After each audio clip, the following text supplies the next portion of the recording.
Bendita a fé dos nossos pais, inspira nossos ideais.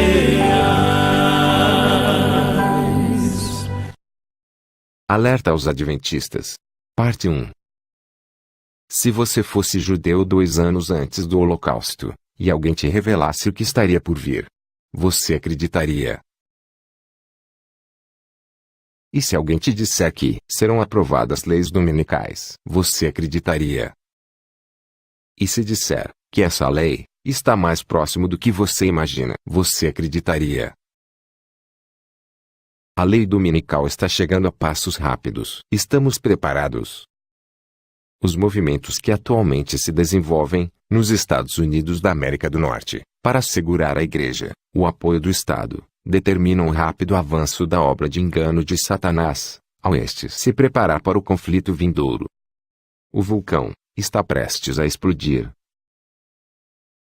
Enquanto Donald Trump luta para tentar construir um muro entre o México e os Estados Unidos, nos bastidores, Trump e os evangélicos estão se unindo para derrubar um muro muito mais importante: o muro da separação entre a Igreja e o Estado. Donald Trump está envolvido em uma gigantesca conspiração para devolver o poder à Igreja, de forma semelhante àquela que foi exercida pela Igreja Católica durante a Idade das Trevas. Nas eleições de 2016, o slogan do presidente Donald Trump era tornar os Estados Unidos uma nação grandiosa novamente. Observe. Eleições 2016. Hillary pela América. Fazer da América uma nação grandiosa novamente. Trump, o novo dono da Casa Branca. Para cumprir esse objetivo, de tornar os Estados Unidos uma nação grandiosa novamente, Trump quer contar com a ajuda dos evangélicos americanos. Por isso Trump está passando aos protestantes apostatados americanos o poder. Antes do Trump, os evangélicos não poderiam se intrometer no governo. Mas segundo os próprios evangélicos, Donald Trump está tirando as mordaças das suas bocas, que os impediam de falar. Observe o que eles vão dizer. E assim estamos usando a voz que Deus nos deu, e a mordaça está fora. A mordaça está fora. E não vamos voltar atrás. Amém.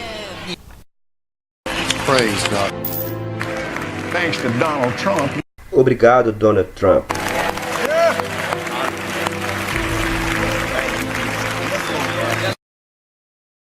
Paula White, conselheira espiritual mais confiável de Donald Trump, disse: Nós estamos vendo que Trump está reconhecendo que a igreja tem perdido sua voz.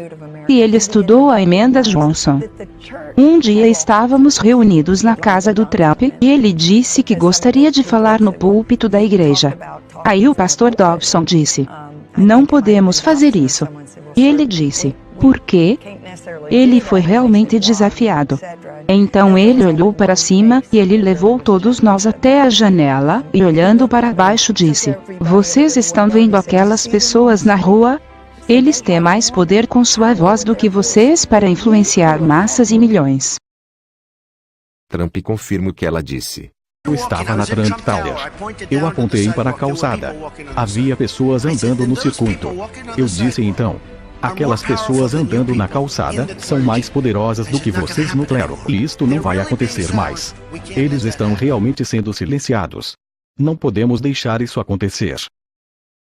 Somos informados pela profecia de Apocalipse 13, de que os Estados Unidos devem fazer uma imagem da primeira besta. Em Apocalipse 13, verso 12, diz: E exerce todo o poder da primeira besta, o papado, na sua presença, e faz que a terra, e os que nela habitam, adorem a primeira besta, cuja chaga mortal fora curada. Não perca este versículo.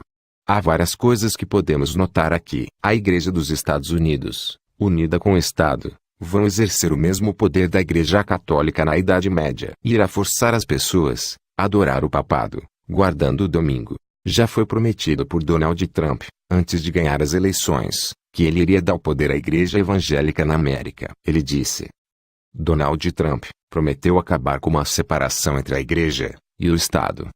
Recentemente, ele disse: estou pronto para entregar o poder à igreja. Ele também disse recentemente que está devolvendo a voz para a igreja. Veja.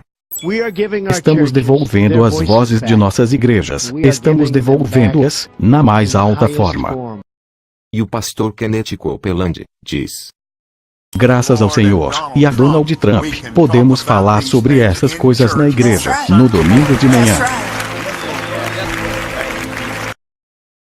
Para devolver voz à igreja, eles têm que estabelecer juízes na Suprema Corte que façam o que eles querem. Então Trump diz: Suprema Corte de Justiça, te digo o que você tem que entender. Algumas horas atrás, o Senado dos Estados Unidos confirmou o juiz Brett Cameron na Suprema Corte dos Estados Unidos.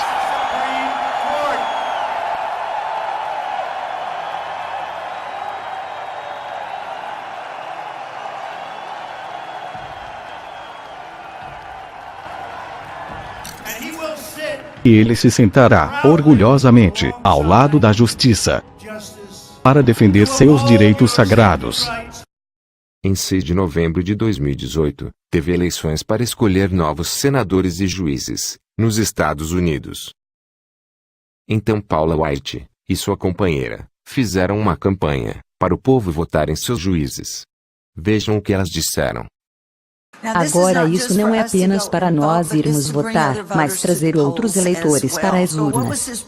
Também alcançar o que foi essa promessa a Israel. Eu vou restaurar para você os juízes. Por favor. Eu estou implorando com você. Você sabe como o apóstolo Paulo lhe pediria. É como. Estou suplicando a você agora. Gene Young, escritor da Emenda dos 10 Mandamentos, no Alabama, diz o seguinte sobre o voto do dia 6 de novembro. E o mundo vai ficar de pé e assistir para ver como nós votamos naquele dia. O Alabama será o ponto zero da guerra cultural que testemunhamos no fim do Império Cristão Ocidental. E nós temos uma oportunidade como um povo, como um Estado, para se unir e mostrar ao mundo que queremos reconhecer a Deus, o Deus cristão, em que esta nação foi fundada. Paulo e Trump continuam falando dos juízes que eles querem na Suprema Corte, para aprovar suas ideias. Então temos que ter juízes justos nos Estados Unidos, juízes justos em todas as posições, e temos vagas para 170 e alguma coisa, e ele as fará passar. Ele fará. Suprema Corte de Justiça, isso é tudo que você tem que entender. Precisamos de alguém naquela cadeira do Senado, que votará para podermos tornar a América grande novamente. Agende para sair e votar em Roy Moore. Você observou que Trump pediu para os evangélicos votarem em Roy Moore. Quem é Roy Moore? Donald Trump disse que Roy Moore iria ajudá-lo a fazer a América grande novamente. O juiz Moore é conhecido basicamente como o juiz dos 10 mandamentos. Moore queria que o Alabama fosse governado pelos 10 mandamentos. E em 2003, o juiz, Roy Moore, colocou os 10 mandamentos em um prédio do estado. Os tribunais federais ordenaram que ele retirasse o monumento, dedicado aos 10 mandamentos da repartição pública, que ele mesmo havia colocado na sala do tribunal. Em vez de reconhecer a separação entre a igreja e o Estado, e retirar o bloco de granito de 2.400 quilos, ele recusou a remover o monumento, e preferiu abandonar o cargo. Os 10 mandamentos foi retirado da repartição pública, pois considera-se que tal monumento fere o princípio constitucional da separação da igreja e do Estado. Isso gerou protestos por parte dos evangélicos, ficando a favor de Moore. Os evangélicos americanos disseram que foi uma injustiça, e que Roy Moore estava certo. E por isso Trump e os evangélicos queriam colocar Roy Moore como juiz do Senado dos Estados Unidos. Com a ajuda dos evangélicos, Roy Moore venceu a disputa principal em novembro de 2018, para juiz do Senado dos Estados Unidos. O braço direito de Trump, Steve Bannon, foi enviado para parabenizar Roy Moore, e disse: Eu lhes disse ontem à noite que o voto para o juiz Roy Moore é um voto para Donald Trump. Quero agradecer a todas as boas pessoas do Alabama por apoiarem Donald Trump hoje, votando no juiz Moore. E você verá em estado após estado, de pessoas que seguem o modelo do juiz Moore. Após eleito o juiz Moore, disse: juntos podemos tornar a América grande. Ellen White, no livro O Grande Conflito, diz: a fala da nação são os atos de suas autoridades legislativas e judiciárias. A predição de falar como o dragão e exercer todo o poder da primeira besta claramente anuncia o desenvolvimento do espírito de intolerância e perseguição.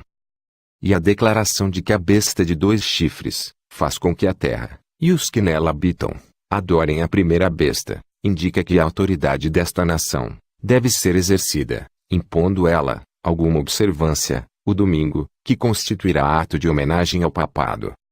O Grande Conflito, página 442. Ellen White nos diz que o poder religioso deve orientar e dirigir o governo civil. A fim de formar em os Estados Unidos uma imagem da besta, o poder religioso deve a tal ponto dirigir o governo civil, que a autoridade do Estado também seja empregada pela Igreja para realizar os seus próprios fins. O Grande Conflito, página 443. Esta profecia de Ellen White começa a se cumprir nos Estados Unidos. O presidente Donald Trump está sendo orientado pelos religiosos. Os jornais declaram como Donald Trump está sendo influenciado pelos evangélicos. Cristãos evangélicos nos Estados Unidos estão tendo uma influência direta na tomada de decisões do presidente Donald Trump. E os evangélicos afirmam: esta administração não apenas continuou a pedir nossos conselhos, mas eles frequentemente agiram de acordo com nosso conselho. A CBN News tem relatado frequentemente sobre o acesso inédito e sem precedentes entre os evangélicos e este presidente. Essa ligação foi além da entrada na política. O pastor Kenneth Copeland e outros pastores estão influenciando o presidente na tomada de decisões. Os jornais nos dizem: Kenneth Copeland agora tem uma linha direta para entregar mensagens de Deus ao presidente Trump. Kenneth Copeland, em uma entrevista recente, afirmou que os conservadores religiosos têm influência e poder que nunca tiveram até agora em presidentes anteriores. O que está ocorrendo agora nos Estados Unidos nunca ocorreu com presidentes anteriores. Esses pastores estão unidos com o papado, e seu objetivo são a imposição da observância do domingo. Com toda certeza, a imagem da besta está se formando nos Estados Unidos. Mas, o que é a imagem da besta? A imagem da besta é feita pela besta de 2 chifres, que é os Estados Unidos. E é uma cópia, ou imagem, da primeira besta, o papado. Quando a igreja primitiva se corrompeu, ela se afastou da simplicidade do Evangelho, e perdeu o Espírito e o poder de Deus. E, para que pudesse governar a consciência do povo, a igreja procurou o apoio do Estado. Disso, resultou o papado, a Igreja Católica, uma igreja que dirigia o poder do Estado, e o empregava para favorecer aos seus próprios fins, especialmente na punição dos que não lhe davam ouvidos. Nessa época, a Igreja Católica mandou matar milhões de cristãos. Ela tinha o poder do Estado.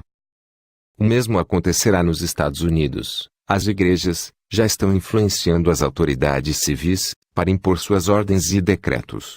A igreja já está começando a controlar o Estado, portanto, a imagem da besta está se formando nos Estados Unidos. A imagem da besta é a união da igreja e do Estado. Observe essa profecia do livro, O Grande Conflito.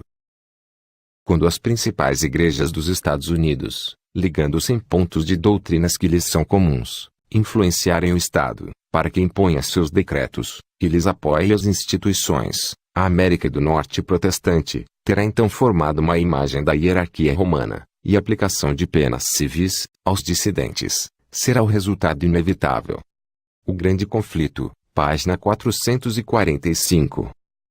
Portanto, a imagem da besta é a união da igreja, como o Estado. Quando o Estado passar o poder para a igreja irá forçar a obediência às regras e ordens da igreja, assim como fez o catolicismo na Idade Média.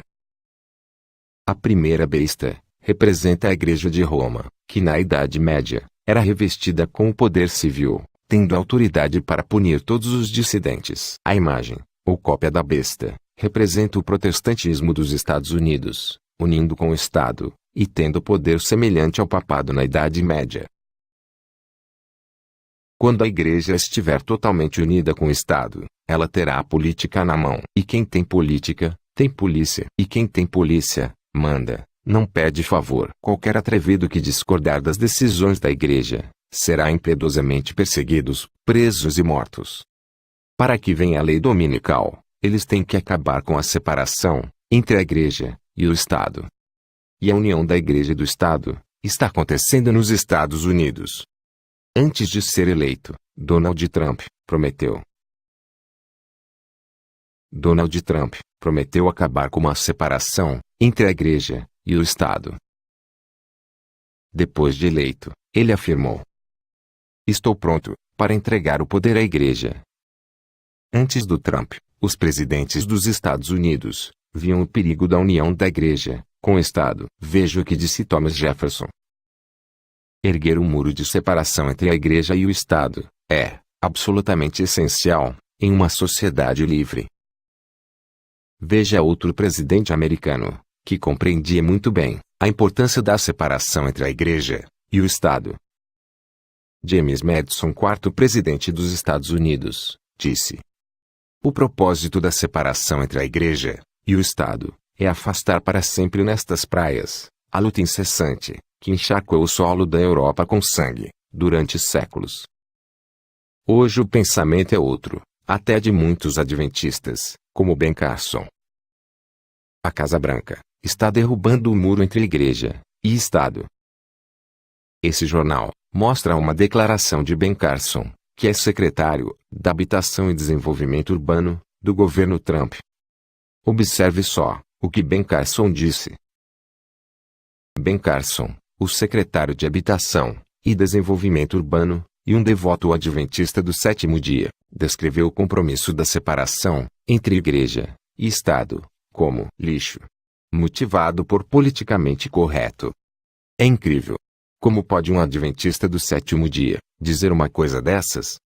Em 1960, o presidente John Kennedy fez um discurso falando da importância da separação entre a igreja e o Estado.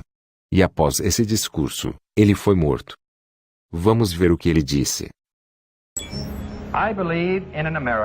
"Eu acredito em uma América onde a separação entre a igreja e o Estado é absoluta, onde nenhum prelado católico diria ao presidente como agir, e nenhum ministro protestante diria a seus fiéis em quem votar, onde nenhum servidor público solicita ou aceita instruções sobre políticas públicas do Papa, do Conselho Nacional de Igrejas ou de qualquer fonte eclesiástica."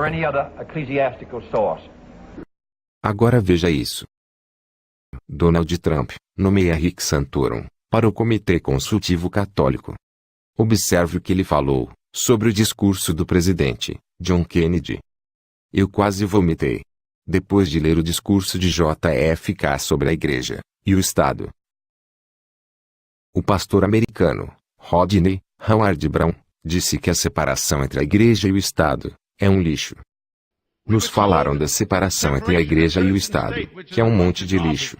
Eles dizem que a separação entre a igreja e o Estado é para impedir que o governo ponha o seu nariz na igreja. As pessoas nem sequer sabem a história deste grande país. William Barr, procurador-geral dos Estados Unidos, disse: "O procurador-geral da Justiça, William Barr, responsabiliza o secularismo pelo declínio moral da nação." O que é o secularismo que ele está falando? É o princípio da separação do Estado das instituições religiosas. Aqueles que não aceitam a união da igreja e do Estado são chamados de secularistas. Olha o que disse Jeff Sessions, do governo Trump. Jeff Sessions anuncia uma força-tarefa de liberdade religiosa para combater o secularismo perigoso. uma força-tarefa para combater os secularistas. É o mesmo que dizer, para combater aqueles que não aceitam a união da Igreja e do Estado. Observou para onde estamos indo. Estamos no limiar de uma crise estupenda. Eu gostaria de compartilhar com vocês uma profecia do livro O Grande Conflito. No capítulo 37, Ellen White nos avisou que isto estava vindo. Veja o que ela disse, com atenção. Até aqui, os que apresentavam as verdades da mensagem do terceiro anjo foram muitas vezes considerados como simples alarmistas. Suas predições de que a intolerância religiosa alcançaria predomínio nos Estados Unidos, de que a Igreja e o Estado se uniriam para perseguir os que guardam os mandamentos de Deus, foram declaradas sem fundamento e absurdas. Afirmou-se confiantemente que esse país jamais se poderia tornar outro, que não o que tem sido, defensor da liberdade religiosa. Mas, ao ser a questão da obrigatoriedade da observância do domingo amplamente agitada, vê-se aproximar o fato há tanto tempo duvidado e descrido, e a terceira mensagem produzirá um efeito que antes não seria possível produzir. O Grande Conflito, página 605. William Barr continua dizendo. William Barr quer trazer a lei de Deus para a América. O Procurador-Geral, William Barr, quer trazer a lei de Deus para a América. Uma lei cujo quarto mandamento não é o sábado, mas o domingo. Para eles o quarto mandamento é o domingo. Se Barr é católico, e ele quer trazer a lei de Deus para a América, e se para eles o quarto mandamento é o domingo, então claramente está falando sobre a santificação do domingo, como lei, na América em breve. Terrível é a crise para a qual caminha o mundo. Os poderes da terra, unindo-se para combater os mandamentos de Deus, decretarão que todos, pequenos e grandes, ricos e pobres, livres e servos, se conformem aos costumes da Igreja, pela observância do falso sábado. Todos os que se recusarem a conformar-se, serão castigados pelas leis civis, e declarar-se-á finalmente serem merecedores de morte. Por outro lado, a lei de Deus que ordena o dia de descanso do Criador, exige obediência, e ameaça com a ira divina todos os que transgridem os seus preceitos. Assim os habitantes da terra serão levados a decidir-se. O Grande Conflito, página 604. Agora é a hora para a América curar as feridas da divisão. Minha administração vai ficar lado a lado com os católicos norte-americanos para promover os valores que todos nós compartilhamos como cristãos americanos. Deus te abençoe. Deus abençoe os Estados Unidos da América. A formação da imagem da besta, ou a união da Igreja com o Estado, já começou nos Estados Unidos. O governo de Donald Trump está cercado por consultores religiosos que estão lhe orientando. E o Trump está fazendo o que eles falam, para fazer os Estados Unidos uma nação grandiosa novamente. Segundo eles, a lei dominical está chegando. Mas, devemos esperar que isso aconteça para ficar prontos? Não. Deus nos livre. Nós devemos estar prontos agora. Se continuarmos adiando a preparação, o Senhor vai nos deixar de lado e perderemos nossa coroa. Continua. Grupo Adventista de Cotia, levando a verdade até você.